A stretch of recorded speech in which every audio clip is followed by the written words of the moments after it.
예, 안녕하십니까. 저는 서울 아산병원 비뇨의학과의 홍준혁이라고 합니다. 지금은 대한비뇨의학회 회장을 맡고 있고 예전에 전립선학회 회장도 했었습니다. 오늘은 전립선 질환, 그 중에서도 비대증과 전립선 암에 대해서 간단하게 말씀드리려고 합니다. 전립선은 남자에게만 있는 기관으로서 방광 밑에 이렇게 밤톨보다 조금 큰 크기로 요도를 둘러싸고 있습니다.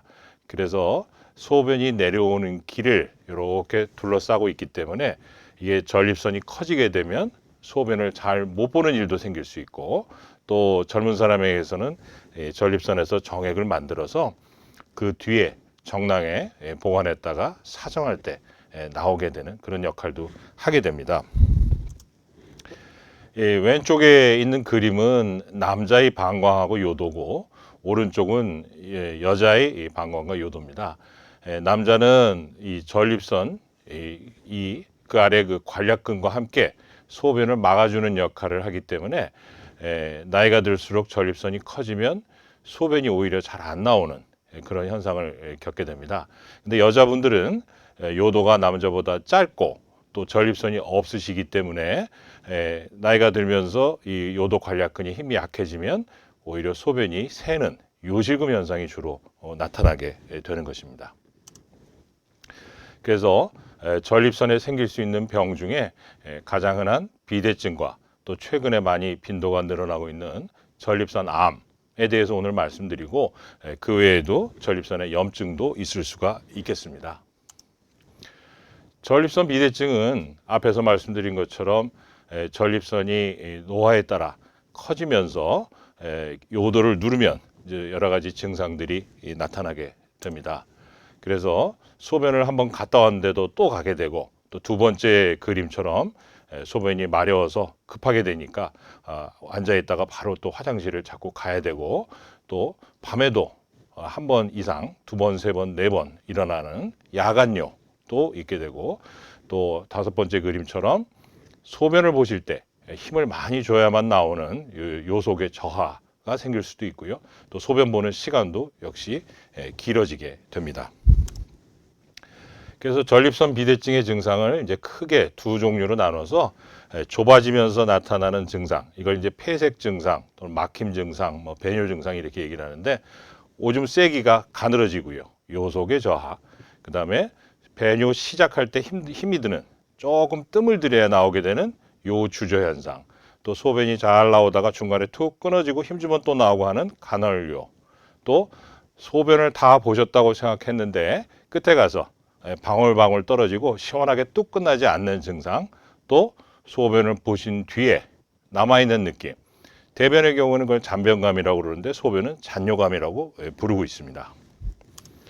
또 이 자주 마렵게 되는 증상, 이게 이제 두 번째 분류가 되겠는데요. 방광 자극 증상이라고 합니다. 이제 뭐 저장 증상이라고도 하는데, 예전보다 소변을 좀 더 자주 보게 되고, 밤에도 자꾸 깨게 되고, 또 급하면 참기 어려워서 또 심한 경우에는 실수를 하실 경우도 생깁니다. 그래서 이제 급박성 요실금이라고 부르게 되는데요. 그런 증상들이 나타나게 됩니다. 그래서 저희가 특히 이제 남자 환자분들이 낮이나 또는 밤에 소변을 자주 보신다 하고 오시게 되면 제가 먼저 그 배뇨 일지를 기록시키게 합니다. 왜냐하면 자주 보시는 거에도 여러 종류가 있는데, 한 번 볼 때 뭐 3, 400씩 여러 번 보시는 거는 사실 방광의 문제가 아니고 소변량이 많이 만들어지는 거거든요. 예를 들어서 물을 많이 드시거나 당뇨가 있거나 그런 경우이기 때문에 그건 좀 다르고, 또 전립선 비대증 때문에 오시는 분들은 한 번에 조금씩 뭐 100 또는 50씩 100 이렇게 보시는 분들이 있습니다. 그런 분들은 방광이 예민해지고 또 전립선 비대가 생겨서 오는 증상이라고 볼 수가 있겠습니다. 그래서 저희가 병원에 오시게 되면 하는 검사 중에 하나가 이 소변 속도를 재는 요속 검사, 또 잔뇨 검사가 되겠습니다. 요속 검사는 이제 큰 변기 같은 데다가 소변을 보시면 이 왼쪽에 보시는 것처럼 이렇게 보게 되는데, 이분은 굉장히 잘 보신 겁니다. 세게 시원하게 이렇게 쑥 보셨는데, 문제는 남아있는 걸 초음파로 재보니까 133이 남으신 겁니다. 그러니까 280 정도 보시고 반 정도에 해당되는 133이 남았기 때문에 잔뇨가 좀 있으시다 이렇게 얘기할 수 있고요. 이분의 경우에는 소변을 좀 가늘게 보시는 거죠. 그래서 요속 검사를 했더니 최고 속도가 10.9, 보통 15 이하면 가늘다고 하는데 이렇게 가늘게 보시고 길게 보시게 됩니다. 반면에 이분은 이제 잔뇨가 별로 없었고요. 그래서 그 증상과 이런 검사 결과들에 따라서 또 치료를 하게 됩니다. 또 하나의 검사는 아까 그림에서 보신 것처럼 전립선이 항문 앞쪽에 있기 때문에 항문으로 초음파를 집어넣어서 직장에서 전립선을 측정하는 경직장 초음파 검사가 있습니다. 이걸 통해서 왼쪽 같이 항문을 통해서 집어넣고 오른쪽처럼 초음파를 보시면 전립선이 큰지 또는 전립선에 암 같은 의심되는 소견은 없는지 이런 것들을 측정하게 됩니다. 그래서 소변도 잘 못 보시고 전립선도 크다 그러면 이제 좀 치료를 받으시는 게 좋겠다 이렇게 얘기를 합니다. 그 치료에는 먼저 저희가 이제 약물 치료를 먼저 하게 됩니다. 그 약물 치료는 이제 크게 세 종류로 나누고 있습니다. 첫째는 소변기를 열어주는 약, 그게 이제 알파 차단제 종류라고 그러는데 전립선을 좀 느슨하게 해줘서 소변이 잘 나오게 하는 약들이고요. 그 다음과 같은 제품명들이 있습니다. 이런 것들은 우리가 상품명이라고 부르고 또 국산에서도 많은 약들이 나오고 있기 때문에 상품명은 좀 다르지만 성분명은 이와 비슷한 종류의 약들을 자기 증상에 맞게 쓰시면 되겠습니다. 그 두 번째는 5알파 환원 요소 억제제라고 하는데 요거는 이제 전립선을 좀 작아지게 해주는 역할을 합니다. 이제 크게 이제 두 종류가 있습니다. 작아지게 해주는 역할을 하려니까 약의 효과가 나타나는데 시간이 조금 더 걸릴 수도 있고요. 그리고 또 이걸 오래 쓰게 되면 약간 성기능이 떨어지는 또 부작용도 있을 수 있습니다. 또 세 번째 종류는 방광이 그래도 예민한 증상이 계속 있으실 때는 방광을 좀 둔하게 만드는 빈뇨 치료제가 있게 됩니다. 근데 빈뇨 치료제를 좀 처음부터 너무 세게 쓰게 되면 소변이 오히려 안 나오는, 방광이 둔하게 되기 때문에 소변이 안 나오는 증상이 있을 수도 있게 됩니다. 그래서 증상에 맞게 약을 조금씩 바꿔가면서 시도하게 됩니다. 그래서 이 약물 치료를 상당 기간 했는데도 증상이 점점 진행이 되고 효과가 적게 되면 이제 수술적인 치료를 고민하게 됩니다. 수술 치료는 가장 먼저 발달한 것이 내시경으로 보면서 불도저로 파내듯이 깎아내는, 지금도 가장 많이 하고 있는 경요도 전립선 절제 수술이 되겠습니다. 영어로는 TURP라고 하는데요. 이것이 굉장히 오래전부터 시작이 돼서 거의 100년 가까이 됩니다. 그래서 깎아서 길을 열어주는, 길을 뚫어주는 수술을 하게 되고요. 그 다음으로는 이제 개복해서 전립선의 일부를 잘라내고 다시 꼬매주는 개복 수술도 해왔고, 최근에는 이와 비슷한 방식으로 로봇으로 또 전립선을 떼어내는 수술도 하고 있습니다. 그 다음에는 이제 레이저 수술이나 이런 것들을 이용해서 커져 있는 전립선 안쪽에 길을 누르고 있는 전립선을 절제하거나 태워버리는 여러 가지 방법들이 있고요. 또 최근에 이제 발달하기 시작하는 이제 전립선 결찰 수술이라고 그래서 이렇게 실을 I자 모양으로 된 실을 걸어서 전립선을 이렇게 좀 열어주는 역할을 하는 결찰 수술이 있습니다. 아직까지는 이 결찰 수술은 보험이 안 되기 때문에 비용이 조금 비싸다는 단점이 있습니다. 그 외에도 이제 최근에 새로운 장비들이 계속 개발되고 있습니다. 뭐 레줌이나 아쿠아블레이션 같은 것들이 나와서 결국은 전립선을 다 떼어내는 것이 아니라, 암 때는 다 떼어야 되지만 비대증은 다 떼지는 않고 길을 열어주는, 길을 뚫어준다고 생각하시면 되겠습니다. 그래서 왼쪽에 있는 그림이 이제 TURP, 내시경으로 전립선을 깎아주는 그런 모습입니다. 이렇게 불도저로 파내듯이 하나하나 이렇게 파내주니까 전립선이 클 경우에는 뭐 2시간도 걸릴 수 있고 3시간도 걸릴 수 있습니다. 그래서 깎아주는 걸 하게 되고, 오른쪽에 있는 것은 레이저로 이렇게 사과 껍질만 남겨놓고 안에 사과를 뚝 떼내듯이 레이저로 이렇게 뚝 떼내는 방법. 이게 이제 홀랩입니다. 이렇게 하는 것도 있고, 또 왼쪽과 같이 레이저로 이렇게 태우는, 이렇게 해서 결국은 보면 A, B, C, D의 순서대로 전립선 태워서 길을 열어주는 뭐 여러 가지 방법들이 있겠습니다. 최근에 관심이 많이 있는 이제 결찰 수술은 I자 모양의 실을 누르면서 걸어주게 됩니다. 돌아가면서 실이 딱 걸리게 되는데 작을 때는 2개, 양쪽에 하나씩, 또 클 때는 뭐 4개 이상 걸어줄 때도 있게 됩니다. 그래서 결찰 수술이 되겠습니다. 다음으로 말씀드릴 것은 전립선 암입니다. 암에 대해서 간단하게 좀 말씀을 드리겠습니다. 전립선 암은 뭐 이상하게도 이제 뭐 나라의 지도자들께서도 많이 걸리시고 해서 뭐 황제암이란 말도 있었고 아버지암 뭐 이런 말도 있었습니다만 대부분이 이제 60대 이상에서 생기는 것이지만 최근에는 뭐 40대에도 간혹 발견되고 있어서 요즘 많은 문제가 되고 있습니다. 그 전통적으로 전립선암은 세계적인 통계를 볼 때도 유럽이나 이런 백인들 또는 흑인들이 훨씬 동양인보다 많고 그래왔습니다. 이게 뭐 시기라든지 여러 가지 인종적인 차이 때문이라고 생각해 왔는데 최근에는 우리나라도 이제 건강진단에서 전립선암이 초기암이 많이 발견되다 보니까 외국 못지않게 많이 늘어나고는 있습니다.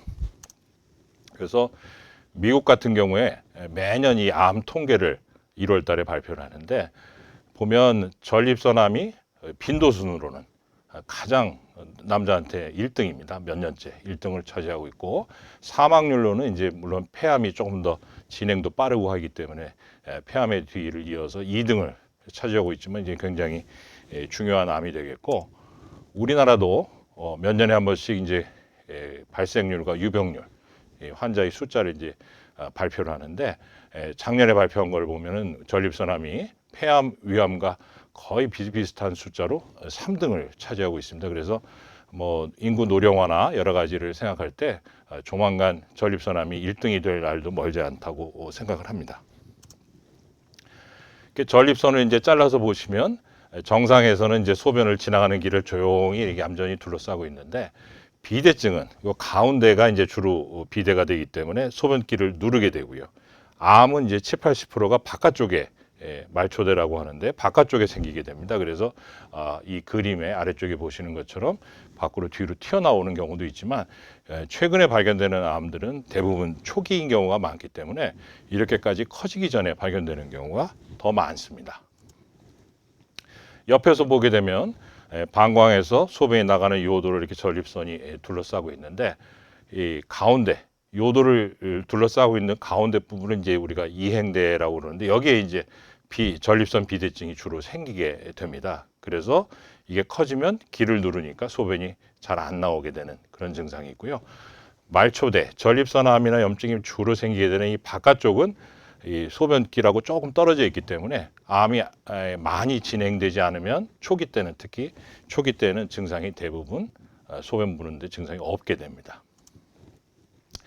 전립선암은 대부분 이제 50세 이후에 많이 발생하고 있기 때문에 특히 이제 검사를 꼭 하시라고 이제 권하고 있고요.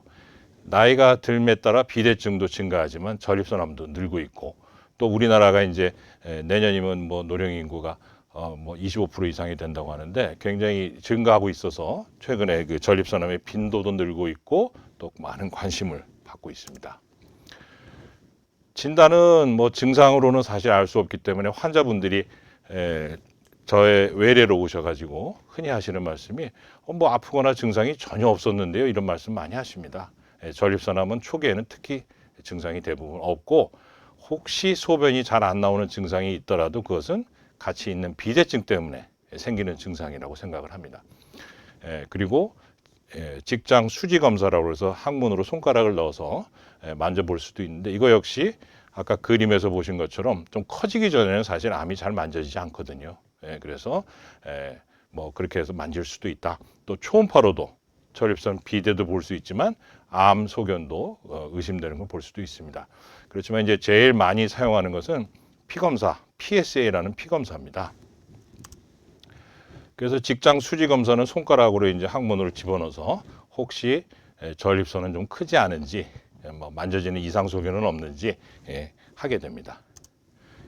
PSA 피검사는 많은 건강진단에서 남자에게 포함이 되어 있습니다. 그래서 PSA가 3 이상이면 뭐 15에서 20% 정도, 4 이상이면 25에서 30%, 또 10을 넘어가면 거의 반반 정도의 암의 확률이 있기 때문에 PSA 피검사가 높을수록 암일 가능성이 높습니다. 그래서 어떤 분들은 PSA가 막 1000 이런 분도 있습니다. 그런 분들은 대개 암이 거의 있고 있더라도 아주 조금 진행이 많이 된 경우일 가능성이 높습니다. 그래서 그런 분들은 좀 검사를 빨리빨리 진행해야 되고요. 3에서 4 사이의 경우도 있을 수 있고요. 물론 3 밑에도 있을 수는 있습니다. 그렇지만 대개 많은 진료 지침이나 이런 데서 3 넘어가면 조직 검사를 하자.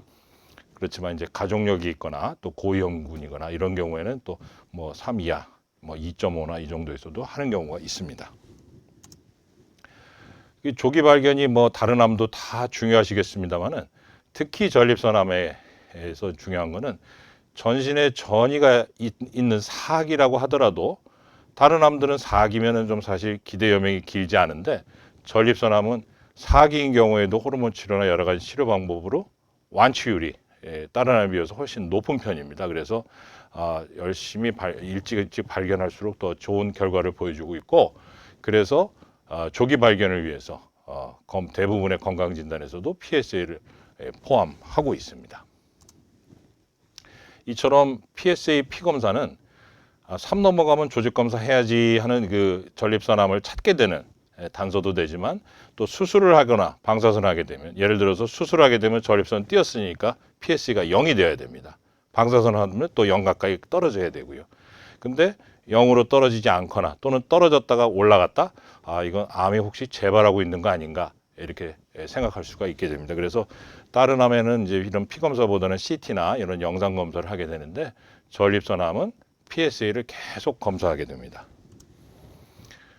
그래서 PSA가 높은 분들이 오시게 되면 저희가 이제 항문으로 초음파를 집어넣어서 조직 검사를 하게 됩니다. 이게 물론 조금은 따끔따끔하게 아픕니다. 그렇지만은 이제 조직 검사로 확인을 해야만 이제 암이라는 확진을 할 수 있기 때문에 12곳 이상을 이제 바늘로 찌르게 되고요.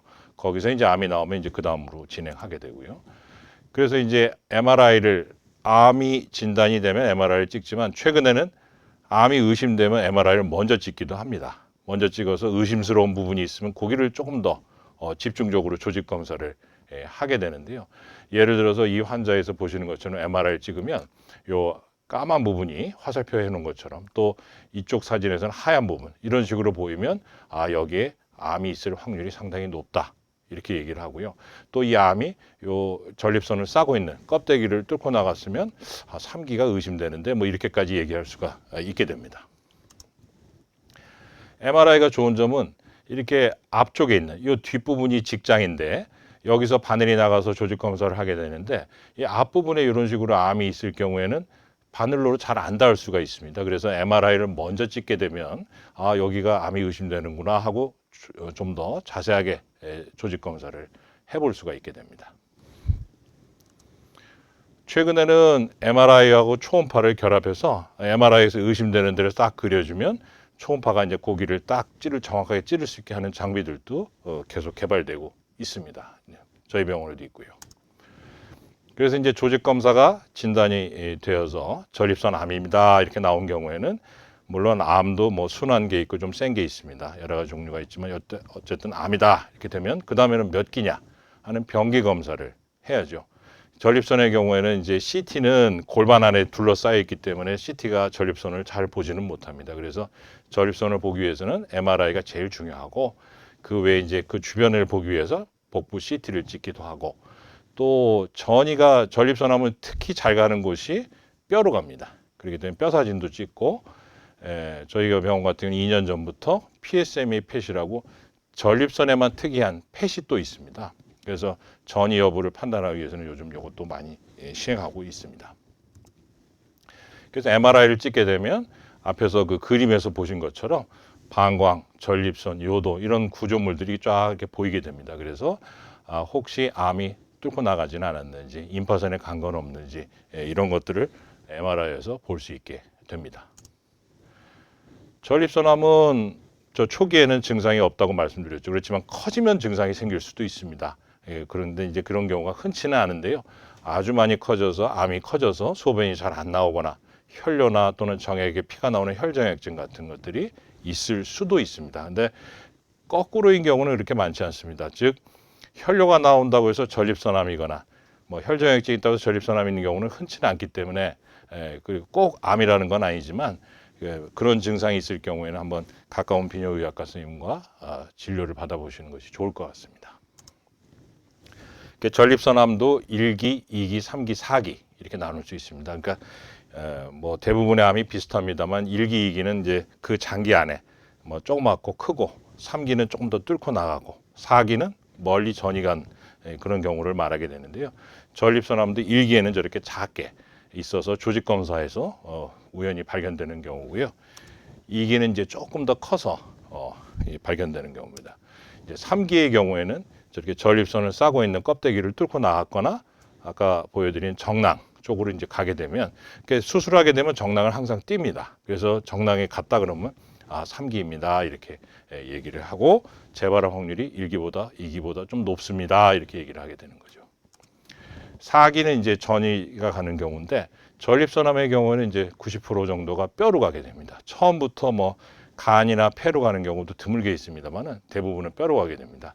그러면 골 주사 사진을 찍게 되면 이렇게 까만 점들이 이렇게 보이게 됩니다. 이 부분은 이제 이 환자분은 갈비뼈하고 이 골반뼈에 까만 점들이 이렇게 보이는데 뼈로 전이가 간 4기입니다 이렇게 얘기를 하게 됩니다.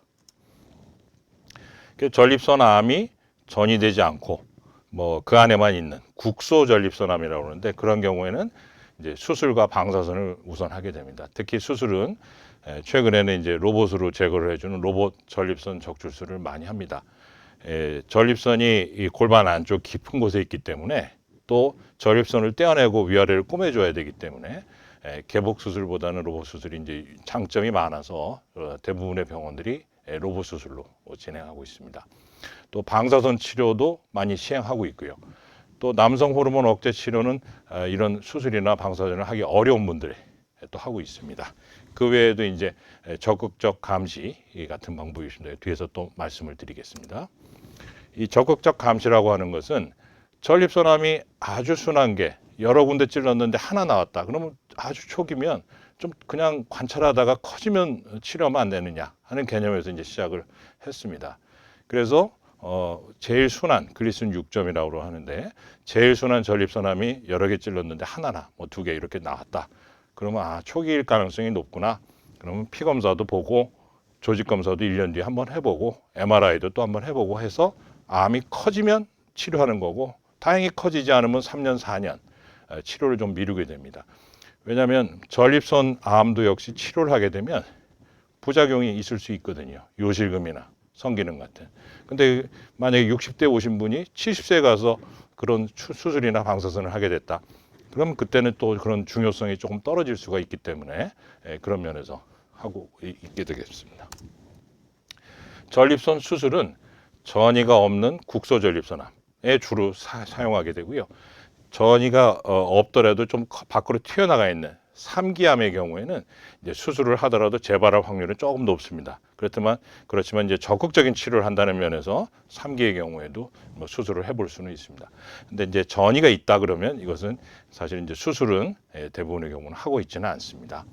그래서 전립선과 정낭 등을 이제 제거를 하게 됩니다. 그래서 이쪽 오른쪽 왼쪽에서 본 그림인데요. 방광 밑에 전립선이 있고 그 밑에 관략근이 있습니다. 그래서 전립선을 떼어내고 그 위아래를 다시 연결을 시켜줘야 되는데, 이 그림에서 보시는 노란 것이 신경입니다. 발기로 가는 신경. 그래서 전립선을 떼어내게 되면 이 발기 음경 쪽으로 가는 이 발기신경들이 상당 부분 같이 떨어져 나가게 됩니다. 그래서 수술 후에는 발기력이 상당히 떨어질 수밖에 없다. 이것을 알고 계셔야 될 것 같습니다. 이걸 이제 단면으로 본 것입니다. 전립선을 싸고 있는 발기 신경들입니다. 그래서 수술 시에 같이 대부분이 좀 제거를 된다. 그래서 이제 수술로 하면 이제 요즘 이런 로봇 수술을 하게 됩니다. 그래서 의사가 조종관에 이렇게 앉아 있고, 환자는 저 오른쪽에 그 간호사분이 만지는 것처럼 저런 장비 위에 누워가지고 수술을 받게 되고 이쪽에서 조절을 하게 됩니다. 그러면 이제 로봇 수술의 장점은 이제 의사가 이제 수술대가 떨어진 곳에 앉아서 움직이고 있고요. 그때 이제 들여다보면 훨씬 이제 실제 시야보다 10배 이상 확대된 시야를 볼 수가 있습니다. 그래서 그걸 이제 운전을 하면서, 그러니까 로봇이 혼자 알아서 다 하는 것이 아니고 이제 조종을 하는 겁니다. 수술을 하게 되면 앞서 말씀드린 것처럼 관략근 위에 전립선이 있기 때문에 떼어내면 소변을 막는 힘이 반 이하로 줄어든다라고 생각하시면 되겠습니다. 그러면 기침을 한다든지 심한 운동을 하게 되면 조금 적게 되는 요실금증, 또 성기능이 떨어지게 되고 또 정액을 만들어서 보관하는 정낭까지 다 띄어버리니까 정액이 나오지 않는 그런 문제도 생길 수 있습니다. 방사선 치료도 전립선 안에다가 이제 방사선을 외부에서 이렇게 쏘게 해주는데 보통 하는 일반 방사선은 대개 한 30번 내외를 써야 되기 때문에 한 7주 정도를 매일 오셔야 됩니다. 그래서 이제 하게 되는데 그래도 전신 마취를 하지 않는 장점이 있고요. 최근에는 이제 뭐 사이버 나이프나 뭐 중립자 같이 이렇게 횟수를 줄여서 치료할 수 있는 방법들이 계속 나오고 있습니다. 호르몬 억제제는 전립선암이 남성 호르몬의 영향을 받아서 자라기 때문에 남성 호르몬을 떨어뜨려주면 전립선암이 줄어들게 됩니다. 그래서 전이가 있을 경우에 다른 암은 항암제를 써야 되는데 전립선암은 남성 호르몬 억제 주사나 약을 쓰게 됩니다. 그리고 또 국소암이라고 하더라도 1기, 2기, 3기라고 하더라도 다른 치료를 받을 만한 상태가 좀 어려우신 나이가 너무 많으시거나 이런 분들은 또 호르몬 치료를 하기도 하고요. 또 다른 수술이나 방사선을 했는데 재발을 했다 이런 경우에도 사용할 수가 있습니다. 정리하자면 최근에 이제 고령 인구가 늘어나고 또 전립선 질환에 대한 소변이라든지 여러 가지 증상에 대한 관심이 늘어나고 있기 때문에 최근에 많은 신문이나 뭐 이런 지상에서 전립선 비대증, 암 이런 데 관심도 늘고 있고 빈도도 늘어나고 있습니다. 그래서 이런 진단과 치료 방법에 대해서 오늘 말씀드렸는데 하여튼 적극적으로 검사 또는 치료를 받으시기를 부탁드리고 특히 혈액 검사, PSA를 안 해보신 분들은 가까운 곳에 가셔가지고 피 검사를 한번 해보시는 것을 꼭 권하고 싶습니다. 감사합니다.